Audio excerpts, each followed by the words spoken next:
Did you know Speira Miniatures made American Revolutionary War figures? Well, neither did I. Stick around.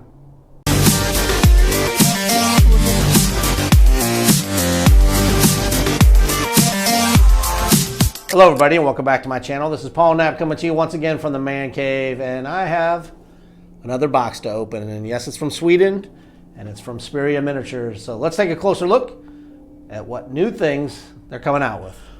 So those of you that follow my channel know that I have purchased from Speira Miniatures before, and I have reviewed several of their figures, mostly Civil War and World War II figures. But I contacted them recently and I said, hey, I'm working on a American Revolutionary War set.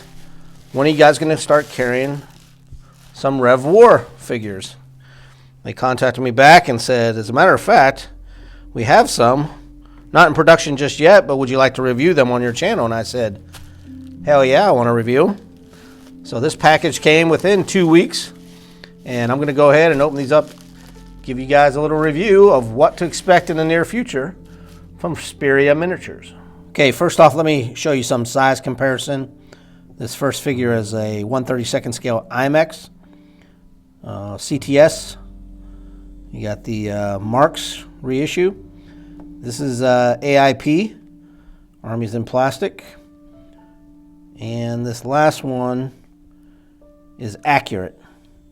Now this is the first figure I'm reviewing here. It's an officer with his sword raised, yelling at his troops. It is a little bit bigger than 1/32 scale, but I asked for 1/30. So that is probably right where it should be, I think. Now these do not come with a base. You can get them with a base, but the first figure I'm reviewing here, and I'm kind of leaning it up against the other figure because there's no base, is the officer with his sword raised, and he has a pistol in his other hand. Nice pose. Again, this is the same color that all their figures come in, that primer gray resin. So just keep that in mind. These will need painted. So the second figure is, again, another officer. He is pointing with his sword. Again, still has the pistol in his other hand. Mouth open, sort of screaming at the soldiers. But again, really nice figure, really nice pose.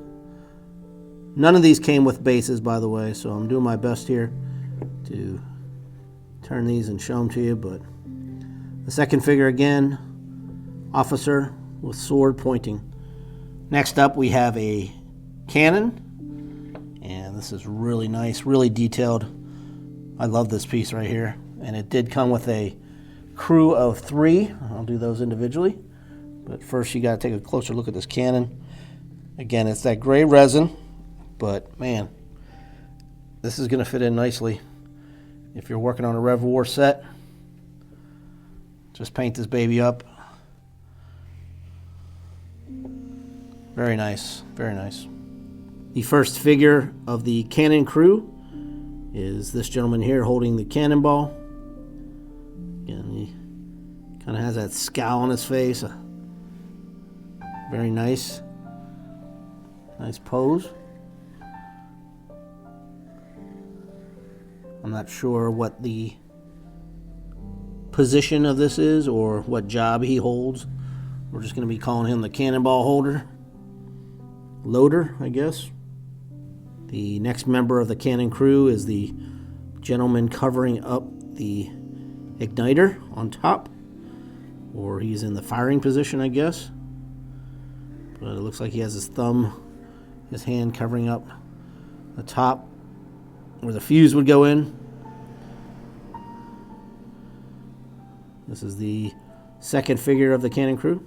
And lastly, we have this individual here swabbing the cannon barrel. All these face sculpts, they're different, and you'll notice that when you see the marching figures. They're really they're not throwing out the same facial sculpt on all these. Every one of them is a little different. But this is the third pose with the cannon crew. Now they did send me one figure just standing guard. It does have a bayonet on his rifle. And you could definitely put this next to an officer or George Washington's tent, maybe. But very nice pose. Remember, this is resin, so a lot of times, you know, these get broke. These all came nicely packed in bubble wrap individually. So, but do take care if you're painting these and then putting stands on the bottom. The resin does tend to be a little brittle, especially when it comes to things like the bayonets. The first figure in the marching group is the flag bearer. Again, this does not come with any particular flag, so you could cut out and put on whatever flag you would like, whether it be a British group or, say, Virginia regulars. But again, marching, flag bearer. Next one up is the marching drummer, which I'm sure you'd probably put right next to the flag bearer. Again, really neat pose. Totally different face sculpt, it appears, on this one. But, yeah, one drummer. Now, when it comes to the marching poses, there are 9 different poses, 9 different figures, all marching. This gentleman, as you can see here, has his left leg raised, bent at the knee, holding his rifle, marching.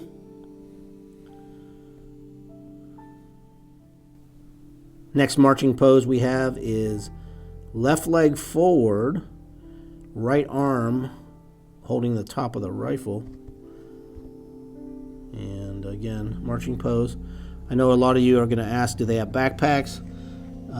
Some have like a bedroll, but there are no real huge backpacks like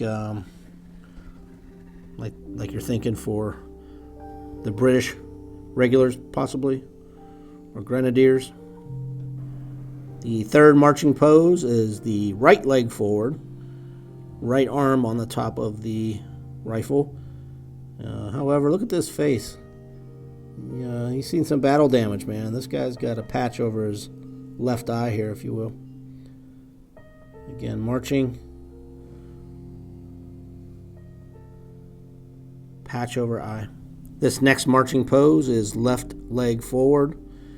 Only one hand on the rifle, on the left shoulder.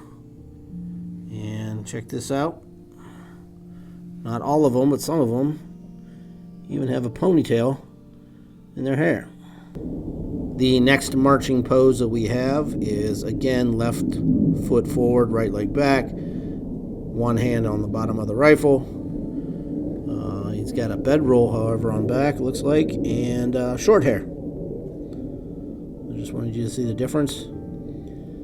They do take meticulous effort to make sure all their figures are accurate.